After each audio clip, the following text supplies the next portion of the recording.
ചോദ്യം. 13ാമത്തെ ചോദ്യം. നിയമസഭാ തെരഞ്ഞെടുപ്പ് നടന്നാൽ ആര് മുഖ്യമന്ത്രിയാകണം? ഇടുക്കിക്കാരുടെ അഭിപ്രായം എന്താണ്? പാസ്സാകുമോ? ഇടുക്കിയിലെ പരീക്ഷ വി.ഡി. സതീശൻ പാസ്സായോ? ഇടുക്കിയിലെ പരീക്ഷയിൽ ആർക്കാണ് കൂടുതൽ മാർക്ക് കിട്ടിയത്? കാൻഡിഡേറ്റ്സ് എല്ലാവരും തയ്യാറാണ്. ആര് മുഖ്യമന്ത്രിയാകണം എന്നാണ് ഇടുക്കിക്കാർ ആഗ്രഹിക്കുന്ന ജംബോ പട്ടികയാണ്. ആ ഇടുക്കിക്കാർക്ക് ഒരു മിടുക്കിയായ മുഖ്യമന്ത്രി വേണമെന്നാണ്. വീണ്ടും കെ ശൈലജ ബഹുദൂരം മുന്നിലാണല്ലേ? അതെ, 29.6% ശൈലജയ്ക്ക് ഇടുക്കിക്കാർ കൊടുക്കുന്നത്. എന്നാലോ പിണറായി വിജയനും സുരേഷ് ഗോപി ഏറെക്കുറെ അടുത്തടുത്താണ്.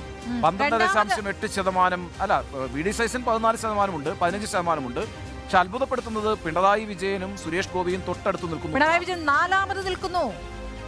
പിണറായി വിജയൻ 3ാമത് നിൽക്കുന്നു, സുരേഷ് ഗോപി 4ാമത് നിൽക്കുന്നു. പിണറായി വിജയന് 12.8%, സുരേഷ് ഗോപിക്ക് 12.3%. അവർ തമ്മിൽ വലിയ വ്യത്യാസമില്ല എന്നാണ് ഞാൻ പറഞ്ഞത്. അത്ഭുതകരമാണ്. പക്ഷേ ശൈലജയാണ് ഇടുക്കിക്കാർക്ക് പ്രിയപ്പെട്ട മുഖ്യമന്ത്രി ആയിരിക്കുന്നത്. നേരത്തെ സ്മൃതി പറഞ്ഞാണ്.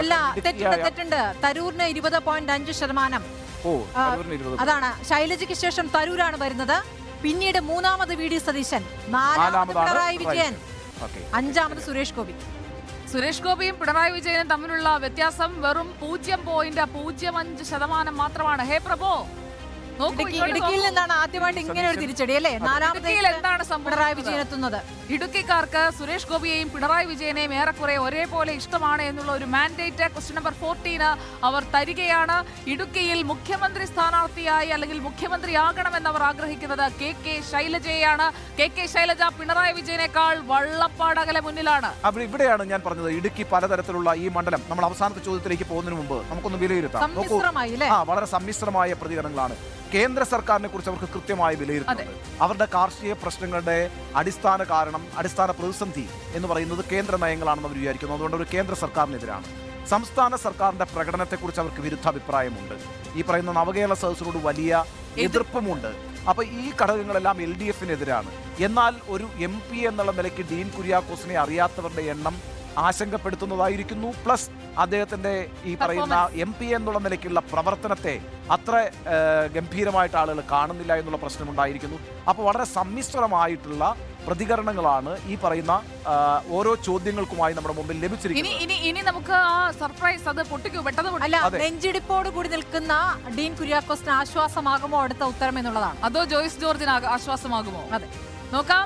അവസാനത്തെ ചോദ്യം. ഈ വരുന്ന ലോക്സഭാ തെരഞ്ഞെടുപ്പിൽ ഇടുക്കി മണ്ഡലത്തിൽ ഏത് പാർട്ടി അല്ലെങ്കിൽ മുന്നണി വിജയിക്കണമെന്നാണ് ഇടുക്കിക്കാർ ആഗ്രഹിക്കുന്നത്? എത്ര ശതമാനം വോട്ട് വിഹിതം നിങ്ങൾ ആ കാൻഡിഡേറ്റിന് നൽകാൻ പോകുന്നു? നമുക്ക് നോക്കാം.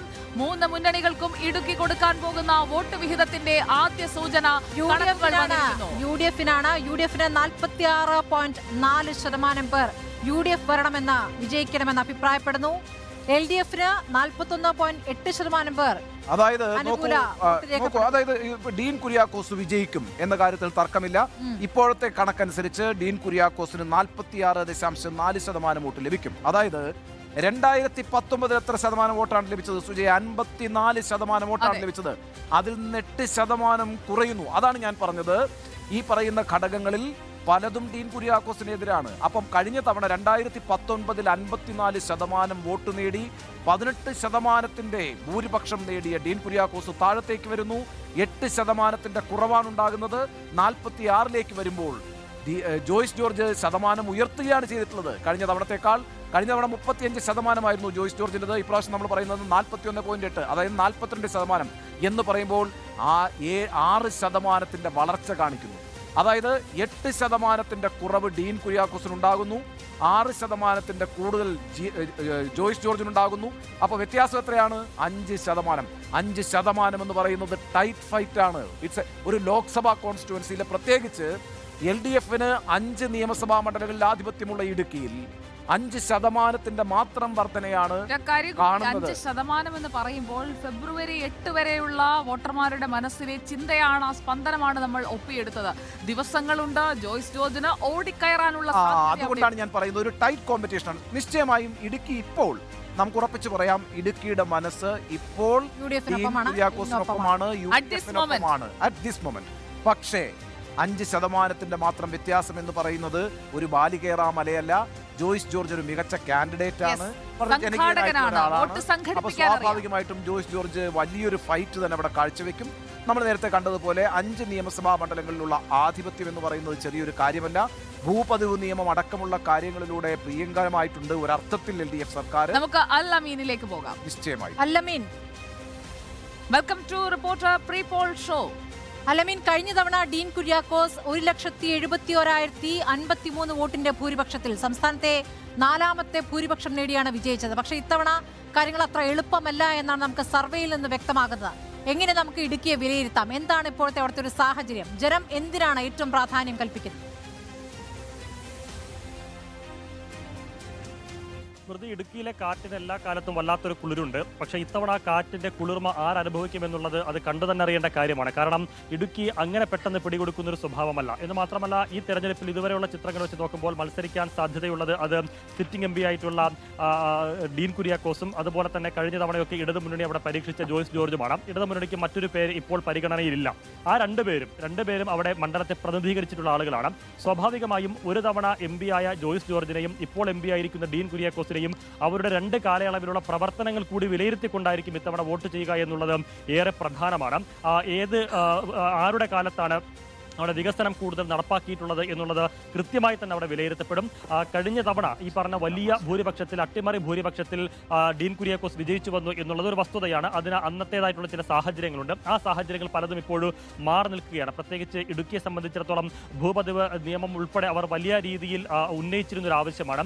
അത് ഈ പറഞ്ഞുകൊണ്ട് ഇത്തവണ സർക്കാരിനെ അല്ലെങ്കിൽ ഇടതുപക്ഷത്തെ പ്രതിരോധത്തിലാക്കാൻ UDF-നാകില്ല. കാരണം ആ ഒരു നിയമം സർക്കാർ പാസ്സാക്കിയിരിക്കുന്നു, ഗവർണർ പിടിച്ചു വെച്ചിരിക്കുന്നു എന്നുള്ളതാണ് അവിടെ ഒരു തിരിച്ചടിയാകാൻ പോകുന്നത്. പക്ഷെ അപ്പോഴും ഇടതുപക്ഷത്തിന് തങ്ങൾ ആ നിയമം കൊണ്ടുവന്നല്ലോ എന്നൊരു കാര്യം ചൂണ്ടിക്കാണിക്കാൻ പറ്റും. പക്ഷെ അതിലെ പൊള്ളത്തരങ്ങൾ ചൂണ്ടിക്കാണിക്കാൻ UDF രംഗത്തേക്ക് വരുന്നു. അപ്പോൾ അത്തരത്തിലുള്ള പ്രശ്നങ്ങൾ ചർച്ചയാകുമെങ്കിലും മറ്റു പല ഘടകങ്ങളും ഈ രീതിയിൽ അവർ പരിഗണിക്കും. അതിലേറ്റവും പ്രധാനം ഈ 2 പേരുടെയും പ്രവർത്തന കാലയളവിലെ പെർഫോമൻസ് തന്നെയായിരിക്കുമെന്നുള്ള കാര്യത്തിൽ ഒരു സംശയവുമില്ല. ഒപ്പം ഈ തെരഞ്ഞെടുപ്പ് നടക്കുമ്പോൾ ആര് വിജയിച്ചാലും 2 മുന്നണികളെ സംബന്ധിച്ചിടത്തോളം അഭിമാന പോരാട്ടമാണ്. കാരണം 2014 അവിടെ ജോയ്സ് ജോർജ് വിജയിച്ച് വരുമ്പോൾ ഭൂരിപക്ഷം ഏതാണ്ട് 51,000 വോട്ടുകൾക്ക് മുകളിലാണ്. ഇത്തവണ വിജയിക്കുകയാണെങ്കിൽ അതുക്കും മേലെ വിജയിക്കേണ്ടത് ഇടതുമുന്നണിയെ സംബന്ധിച്ചിടത്തോളം അഭിമാന പ്രശ്നമാണ്. ഇനി അതല്ല UDF ആണെങ്കിലും കഴിഞ്ഞ തവണ ചരിത്രത്തിലെ വലിയൊരു ഭൂരിപക്ഷം, അത് 1,71,000 വോട്ടിന്റെ ഭൂരിപക്ഷം നേടി വിജയിച്ചു വരുമ്പോൾ അതിനേക്കാൾ മുകളിലേക്ക് നേടണമെന്നുള്ളതാണ് ഏറെ പ്രധാനം. അങ്ങനെ ഭൂരിപക്ഷത്തിന്റെ കണക്ക് കൂട്ടി മുന്നണികൾ മുന്നോട്ട് പോകുമ്പോൾ ജനങ്ങൾക്കും കൃത്യമായ കണക്കുകൂട്ടലുകളുണ്ട്. അവരുടെ മനസ്സിലിരിപ്പ് ഇപ്പോഴും വായിച്ചെടുക്കാൻ മുന്നണികൾക്കായിട്ടില്ല അല്ലെങ്കിൽ ആവില്ല എന്നുള്ളതിന്റെ കൃത്യമായ സൂചന കൂടി തന്നെയാണ് നമ്മുടെ ഈ സർവേയിൽ പ്രതിഫലിച്ചിരിക്കുന്ന ഓരോ ഘടകങ്ങളിലുമുള്ള അവരുടെ പ്രതികരണം. അതോടൊപ്പം ഇടുക്കിയെ സംബന്ധിച്ചുള്ള ഒരു ഇടുക്കിയുടെ പ്രതീക്ഷ, ഇടുക്കിയിലെ ഇപ്പോഴത്തെ നിലവിലെ സാഹചര്യത്തിൽ ഡീൻ കുര്യാക്കോസിന് പ്രതീക്ഷ നൽകുന്നതാണെങ്കിലും ഒരു കാര്യം നമ്മൾ പറയാൻ വിട്ടുപോയിട്ടുണ്ട് കേട്ടോ. ഞാനിപ്പോഴാണ് ഓർത്തത്, 2019 കേരള കോൺഗ്രസ് M ഉണ്ട് UDF-നൊപ്പം അല്ലേ? 2019 തെരഞ്ഞെടുപ്പിൽ കേരള കോൺഗ്രസ് 2020 ആ പാർട്ടി ഇടതുപക്ഷത്തേക്ക് മാറുന്നത്. 2021 പിന്നെ LDF-ലാണ് കേരള കോൺഗ്രസ് മാണി ഗ്രൂപ്പ്. PJ ജോസഫ് മാത്രമാണ് ഭിന്നിച്ച് UDF-ൽ നിൽക്കുന്നത്. അവർക്ക് അവിടെ ആകെപ്പാട് ഒരു സീറ്റേ ഉള്ളൂ. ജോസഫ് മാത്രമാണ് തൊടുപുഴയിൽ ജയിച്ചത്. റോഷി ഇപ്പുറത്താണ്, റോഷി അഗസ്റ്റിൻ ഇപ്പുറത്താണ് ആ ജില്ലയിൽ നിന്നുള്ള മന്ത്രി. അപ്പോൾ നോക്കൂ, കഴിഞ്ഞ പ്രാവശ്യത്തെ ഒരു സഖ്യകക്ഷിയെ നഷ്ടപ്പെട്ടതിന് ശേഷമുള്ള ലോക്സഭാ തെരഞ്ഞെടുപ്പാണ് 2024 നടക്കാനിരിക്കുന്നത്.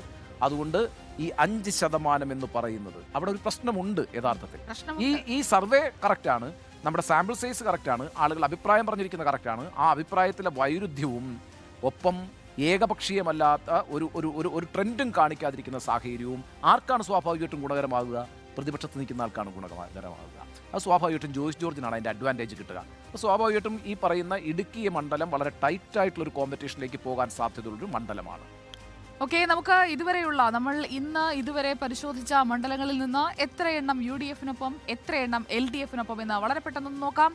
UDF-ന് ഒപ്പം നിൽക്കുന്നത് നമ്മൾ സർവേ ചെയ്ത മണ്ഡലങ്ങളിൽ കൊല്ലം, ആറ്റിങ്ങൽ, മലപ്പുറം, വയനാട്, പൊന്നാനി, ഇടുക്കി എന്നിങ്ങനെ 6 മണ്ഡലങ്ങൾ UDF-നൊപ്പമാണ്. കാസർഗോഡും മാവേലിക്കരയും LDF തിരിച്ചു പിടിക്കാൻ പോകുന്നുവെന്ന സൂചനയാണ് ഈ സർവേ നൽകുന്നത്. ഇതുവരെയുള്ള സർവേ ഫലം LDF-നെ സംബന്ധിച്ചിടത്തോളം ആശ്വാസം നൽകുന്നതാണ്. കാരണം 19-1 എന്നതിൽ നിന്ന് ടാലി മാറും എന്ന സൂചന 8 മണ്ഡലങ്ങൾ മാത്രമായിട്ടുള്ളപ്പോൾ 6-2 എന്നുള്ളതാണ് സ്ഥിതി. 8 മണ്ഡലങ്ങളായിരിക്കുമ്പോൾ 6-2.